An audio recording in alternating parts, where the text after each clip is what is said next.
How one schoolboy's secret message turned the tide of battle. The shell landed somewhere beyond the hills with a dull, concussive thud that rattled the classroom windows but didn't break them. No one flinched. Not the teacher who kept her eyes on the chalkboard as if the fractions written there mattered more than the war outside, and not the students who had learned that reacting only made the waiting worse. This was life now, lessons time between artillery strikes. Silence practiced like a skill dot. At the third desk from the window sat a boy barely 12 years old. His boots 2 sizes too large, his fingers stained with ink. He bent over his notebook, pretending to calculate sums while the low growl of engines rolled across the countryside. Tanks, maybe, or supply trucks. He had learned how to tell the difference by sound alone. Outside the village, soldiers moved where children were not supposed to look. Maps were unrolled in barns. Orders were whispered behind closed doors. Roads were blocked, then reopened, then blocked again. The adults called it strategy. The boy only knew that things were shifting, and shifting meant danger. He raised his eyes toward the window just for a moment. From there, he could see the road cutting through the fields like a scar in the earth, normally empty at this hour. Not today. A line of vehicles crawled along it, trucks draped in netting, their sides marked with symbols he recognized but didn't fully understand. They stopped at the crossroads. Officers climbed down. A map appeared, held at the corners against the wind. The boy's pencil froze. He had seen maps before pinned to walls, printed in textbooks, but this was different. This map explained why soldiers had flooded the village overnight. It explained the checkpoints, the sudden curfews, the nervous way the adults spoke when they thought the children weren't listening. It explained what was coming next. Another distant explosion echoed. The teacher paused, then continued writing as chalk dust drifted down like ash. No one asked questions. Questions were dangerous. The boy lowered his head again, but the image burned behind his eyes. The trucks, the map, the direction of the road they had pointed to. He felt something tighten in his chest, a sensation he didn't have a word for yet. It was the moment when childhood ended not with a bang, but with understanding. He knew now that what he had seen was not meant for him, that knowing it made him complicit, whether he wanted to be or not. If he said nothing, the soldiers would move under cover of secrecy. The battle would come as a surprise, and men he had never met would die without knowing why. If he spoke, if he tried to pass on what he'd witnessed, there would be consequences. For him, for his family, for anyone foolish enough to listen to a schoolboy during a war. The bell rang. Chairs scraped softly against the floor. Outside, the engines revved again. As the boy stepped into the corridor. Heart pounding, one thought repeated itself over and over, louder than the guns in the distance. How could anything he did possibly matter in a war decided by tanks, planes, and generals? Before the war reached the village, the boy's world had been small and predictable. Mornings began with the sound of his mother stoking the stove, afternoons with the scrape of chalk and the smell of old books, evenings with his father repairing tools by the window as the light faded. The road beyond the fields had been nothing more than a line of dust where carts passed slowly and neighbors waved. War, when it was mentioned at all, was something far away, names of cities spoken on the radio, battles measured in maps that meant little to a child. That illusion did not break all at once. It cracked. First came the uniforms. Soldiers marching through the village in tight columns, their faces unreadable, their boots striking the cobblestones in a rhythm that made conversation stop. Then came the rules. A curfew announced on a nailed-up poster, a ban on gatherings, a warning that radios must be surrendered. The adults complied outwardly, but the air turned heavy with things left unsaid. Food grew scarce. Bread was thinner, soup more water than substance. The boy was sent on errands now, not because he was the fastest, but because children drew less suspicion. He learned which streets to avoid, which soldiers ignored him, which ones stared too long. He learned to keep his eyes down and his mouth shut. At school, lessons continued as though routine could fend off chaos. Geography was still taught from faded maps that showed neat borders which no longer existed.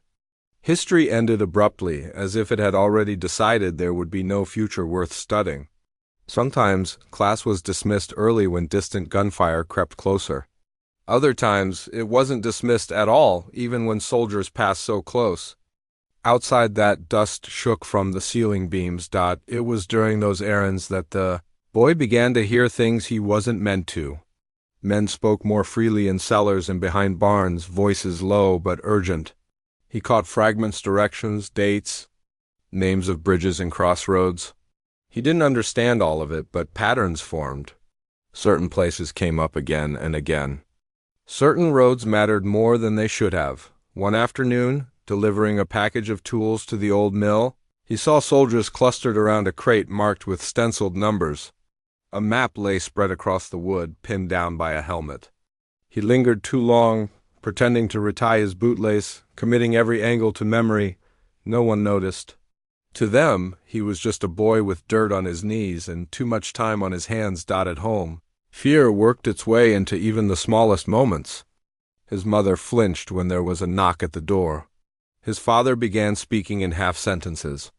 The boy's questions were answered with silence or signals to stop talking.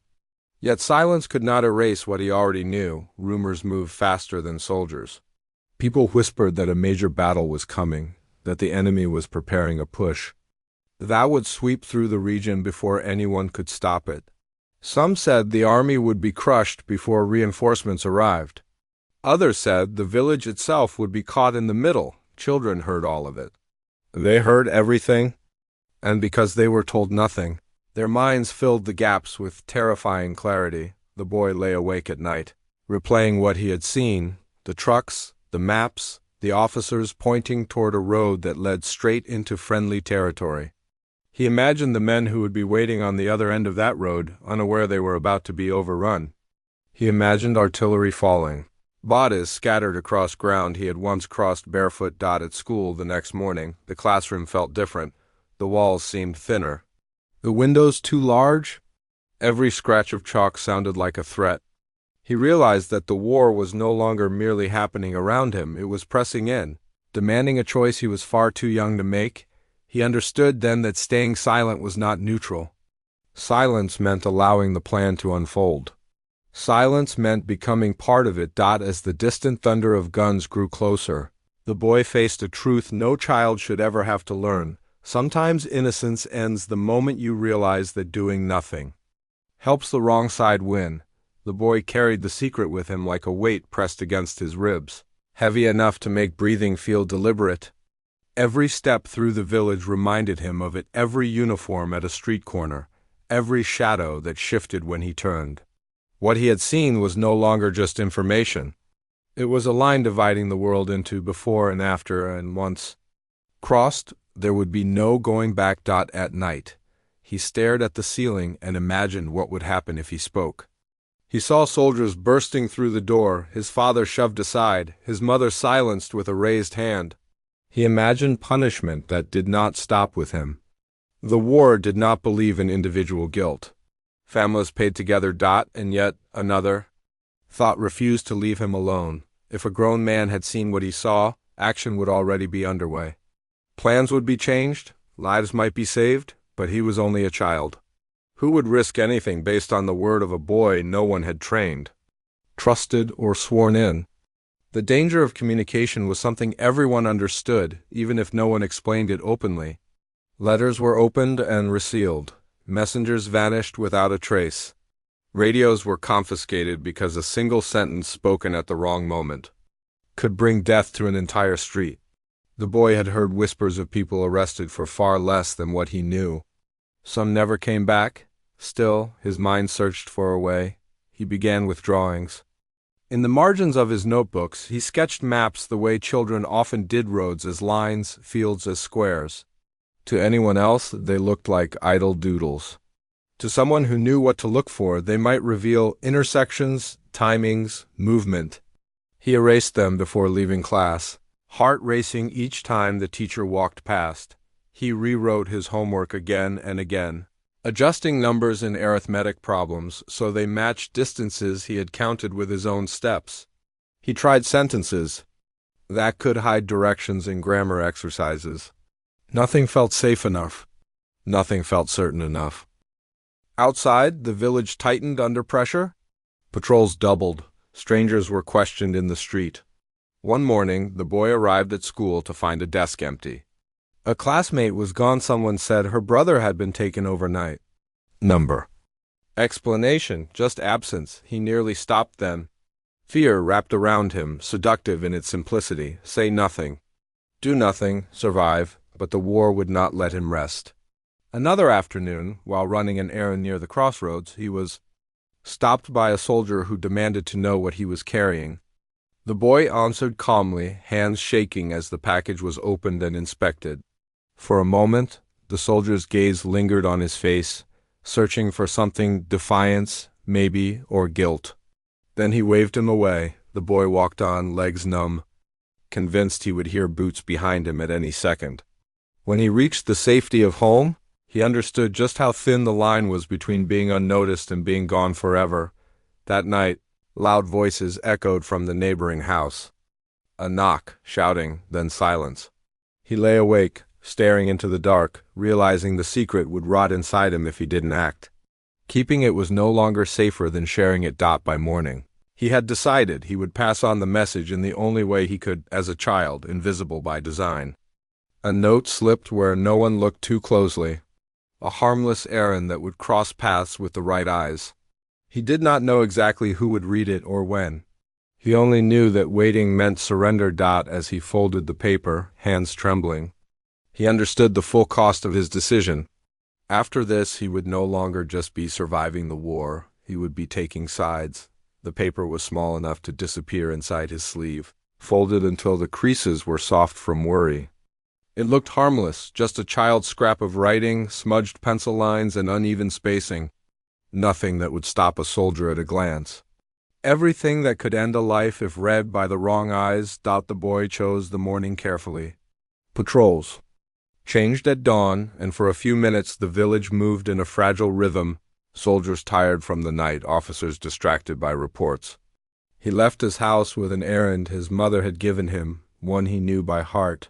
One that would take him past the old bakery and toward the road where messengers sometimes slipped through when no one was looking too closely. Every step felt loud. Gravel crunched beneath his boots. A truck engine coughed into life nearby.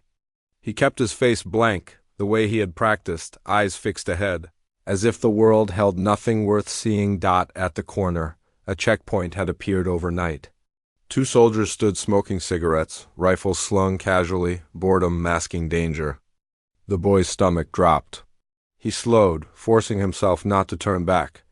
Turning back would be noticed. "Where are you going?" one soldier asked, his voice flat.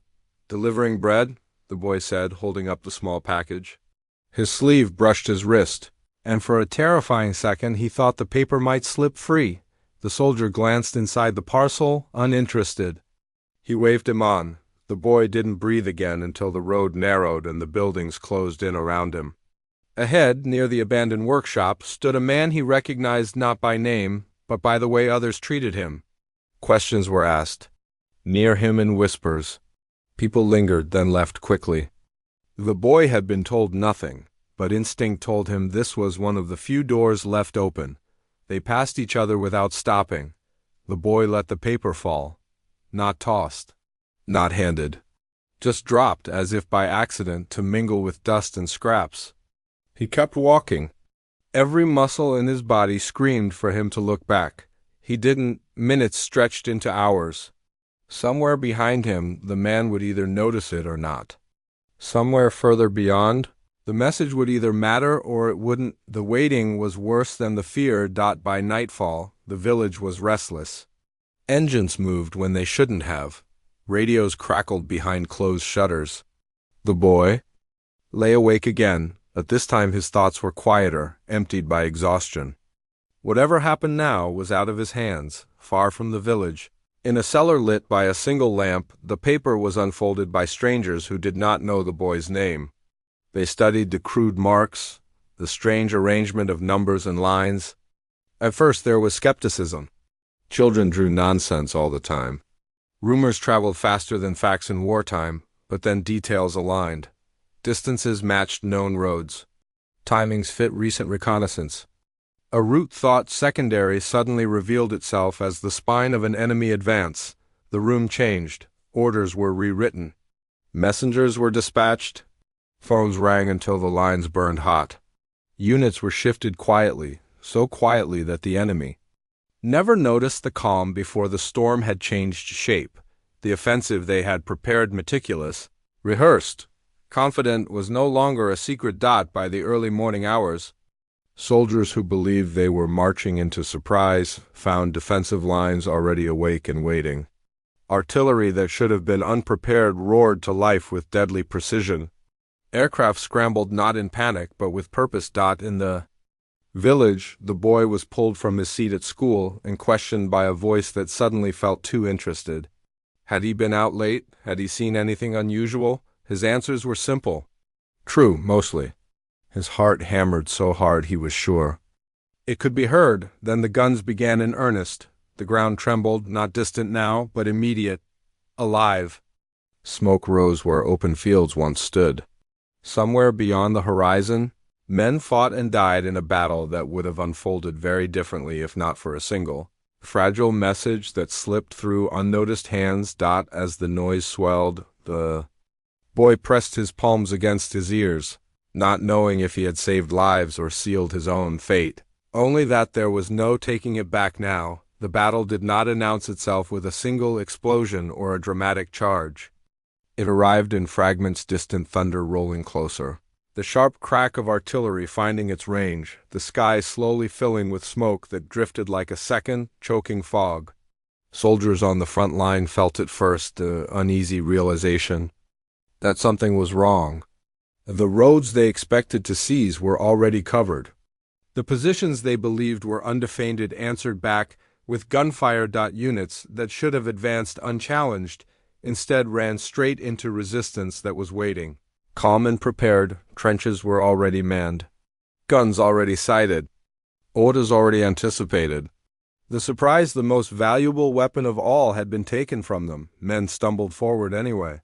Fear does not stop in advance once it has begun. It only makes it bloodier. Shouts were lost under the roar of shells. The ground erupted, throwing earth and bodies into the air together. Some soldiers froze, staring in disbelief as artillery pounded places that had been marked safe only hours earlier. Others ran, driven forward by momentum and terror, fighting an enemy they thought they had outsmarted. Miles away from the forward lines, the boy sat crouched on the floor of a storage room, knees pulled tight to his chest. His school had been dismissed abruptly when the guns grew too close, and soldiers now moved through the streets with a sharpness that made every glance feel like an accusation. He listened to boots outside, counting steps, trying to match the rhythm of the battle. He could not see to the pounding in his chest. At the front, a column of enemy trucks attempted to push through a narrow pass route meant to carry supplies. Straight into the heart of the offensive, they never made it. Fire rained down from prepared positions, turning the road into chaos. Vehicles burned, blocking their own advance.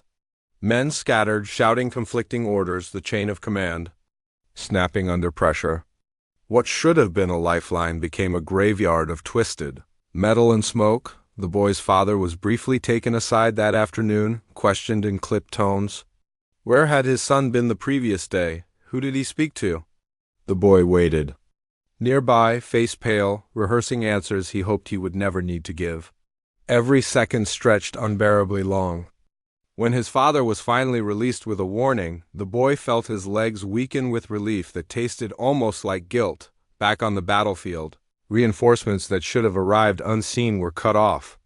Routes that had existed only on maps failed under fire. Confusion spread faster than orders could correct it. Soldiers fought bravely. There was no lack of courage, but bravery could not fix a plan that had been exposed. Momentum bled away with every minute. As night fell, the boy lay awake again, this time with the full weight of not knowing. The guns did not stop. He imagined lines of men moving through darkness, some fighting, some fleeing, some calling out names that would never be answered. He wondered if the paper he had dropped had been read clearly. or misunderstood just enough to cause something worse. By dawn, the truth became impossible to ignore. The attack had stalled. What was meant to be a decisive push had collapsed into a desperate struggle to survive. Intelligence officers recorded unexpected resistance. Commanders adjusted their maps, marking losses where victories had been promised. Somewhere in the chain of reports, a note was made about information that had arrived just in time, information that had no official source. In the village, soldiers packed equipment with grim efficiency. The checkpoints loosened, then shifted. Elsewhere, the urgency in their movements faded into something closer to frustration. People spoke in whispers again, but now the tone had changed. Not hope exactly, but relief. The boy stood at the edge of the road and watched columns retreat the same way he had once watched them advance. He felt no triumph, only exhaustion. He would never know how many lives had been altered by what he had done. He would never see the men whose positions had held because someone warned them in time. He only knew this. The battle had not gone the way it was meant to. A supply line lay in ruins. A push toward the city had been halted. A front line, fragile, bruised but unbroken, still stood, and somewhere between the maps and the marching orders, between the noise of war and the quiet of a classroom, a single message had changed the course of all of it. The days after the battle were quieter, but the silence carried a different kind of tension. It was the stillness that follows a storm, not peaceful, not safe, just uncertain. Burned vehicles smoldered on distant roads. Smoke lingered low over the fields, as if the land itself was hesitant to breathe again. Soldiers no longer moved. With confidence, they moved with questions. Someone had talked. Everyone knew it. Searches began almost immediately. Not loud at first, subtle. Houses were visited under the pretense of routine inspections. Names were written down and crossed out. Conversations stopped when uniforms appeared at the end of the street. The victory on the battlefield had created suspicion in its wake, and suspicion demanded answers. The boy felt it everywhere, at school, where attendance was suddenly mandatory and absences were noted carefully. At home, where his parents spoke, even more softly than before. His mother reached for his hand at night without a word. His father avoided his eyes, not out of anger, but out of fear he did not know how to voice. One afternoon, 2 soldiers came to the door. They were polite, almost courteous, which was somehow worse. The boy sat at the table while questions were asked that sounded harmless but weren't. Had he been anywhere unusual? Had he noticed strangers? Did he understand why rumors were dangerous? He answered carefully, truth wrapped in simplicity. He was a child. He went where he was told. He noticed nothing out of the ordinary. The soldiers left with nods and warnings. The door closed. No one spoke for a long time. Outside the village, the war rolled forward again, but along a different path. The failed offensive forced the enemy to regroup, to reconsider plans that had already cost them dearly. On the other side, confidence grew, not loud celebration, but the quiet knowledge that catastrophe had been avoided. Positions were reinforced. Lines held. No one announced who had helped make that possible. The boy returned to school as if nothing had changed, though everything had. He listened to lessons with new ears, aware that the words on the board described a world that no longer existed for him. He watched soldiers pass by and wondered if any of them suspected how close they had come to finding him. Weeks passed. Then months. The danger never disappeared entirely, but it loosened its grip. The searches became less frequent. The questions stopped. Eventually, even the fear of being remembered faded into the background noise of survival. The boy grew older in small, invisible ways, his shoulders tightening, his silence deepening. There was no medal, no handshake, no official record of what he had done. The people who read his message had moved on to the next emergency, the next crisis. War did not pause to thank anyone, and yet sometimes there were moments. A stranger passed him once in the market and met his eyes for just a second. Longer than necessary, nothing was said. A nod, barely perceptible, was exchanged. The boy didn't know the man's name. He didn't need to dot at night when the village slept more easily than before. The boy lay awake thinking about what could have happened. about how easily courage could have ended in punishment. The weight of that choice never left him, but neither did the knowledge that silence would have been worse. War teaches many lessons, most of them cruel. One of them is this: heroism rarely arrives in uniform, and it almost never announces itself. Sometimes it looks like a child with ink-stained fingers, carrying a secret too heavy for his age and choosing once at the right moment not to stay quiet. That choice did not make him famous. It simply changed everything. The days after the battle felt strangely hollow, as though the world was holding its breath. The thunder of guns faded, but the tension remained, settling into the village. Like dust after an explosion, roads that had been clogged with military traffic stood half-empty. Burned-out vehicles smoldered in ditches beyond the fields, their blackened frames silent proof that something had gone terribly wrong for one side and just narrowly right for the other. Everyone understood the unspoken truth. Plans that precise did not fail by accident. Someone had known. Someone had spoken. The searches began quietly, not with mass arrests or shouted accusations, but with visits disguised as routine. Doors knocked on at awkward hours, papers inspected twice, questions asked that sounded friendly, almost casual, but carried sharp edges. The village learned to answer without saying anything at all. The boy felt the pressure closing in from every direction. At school, soldiers stood in the halls longer than necessary, watching children file past as if they might see guilt written on young faces. Attendance was checked carefully. Any irregularity was noticed. The teacher's voice was steadier than she felt, and the chalk shook in her hand just enough for the boy to see. At home, his parents moved differently. His mother's glances lingered on him longer, as though memorizing his face. His father spoke less, choosing work over conversation, perhaps afraid that words might betray something neither of them could afford to acknowledge out loud. When the knock finally came, it struck like a physical blow. Two soldiers stood in the doorway, polite, calm, dangerously composed. They asked the boy to sit. They asked where he had been on certain days, whether he ran errands alone, whether he liked to draw. Each question seemed to search for something just beyond the answers themselves. The boy replied simply, truth wrapped in innocence. He went to school. He helped his parents. He liked numbers more than drawing. His voice did not waver, though his hands clenched in his lap until his nails bit into his skin. After what felt like hours, the soldiers stood, offered a final warning about rumors and careless talk, and left. The door closed softly behind them. The war, meanwhile, did not pause. The failed offensive forced the enemy to shift their strategy, buying precious time. On the other side of the lines, commanders pressed advantages that had not existed days earlier. A city remained standing. A front held where it should have collapsed. Reports filed later would mention intelligence that arrived unexpectedly, but never its source. No one came to thank the boy. Life resumed, slowly and unevenly. The danger ebbed, but never vanished. The boy aged in subtle ways, his games fewer, his thoughts heavier. He did not speak of what he had done, not to friends, not to teachers, not even to his parents. Some secrets, once carried, could not be set down again, and yet there were signs. A man passed him in the market one afternoon and paused just long enough to meet his eyes. No words, just a brief nod of recognition. The boy understood without explanations. It was enough.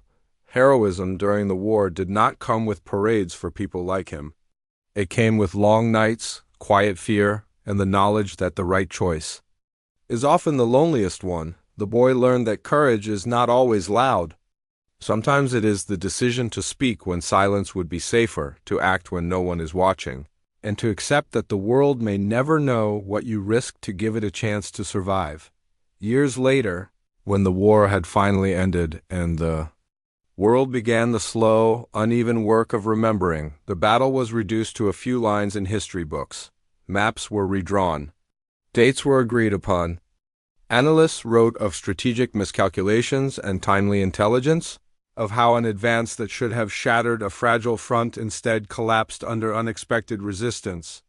It was listed as a turning point, important, but not dramatic enough. To linger on for long, only in the margins did hints of something else appear. Veterans spoke quietly, long after the uniforms had been put away, about how strange it had been to find defenses already prepared, about how orders had arrived just in time, altering their trajectories by hours, sometimes minutes. Intelligence officers noted an anomaly, information that had filtered through channels where nothing should have passed.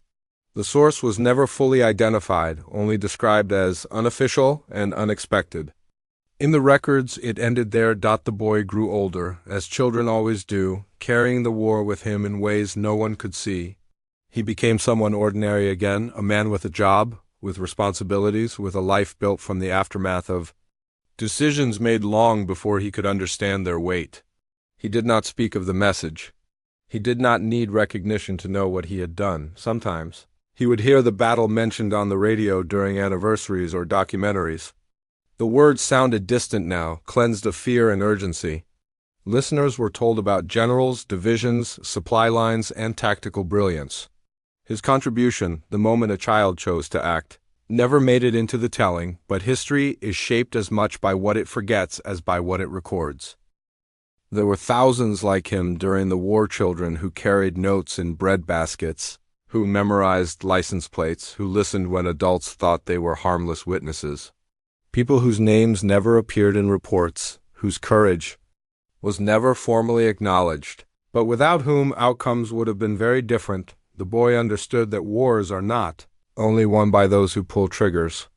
They are won by those who notice, who remember, who choose to speak when silence feels safer. By those who do the smallest things at exactly the moment they matter most.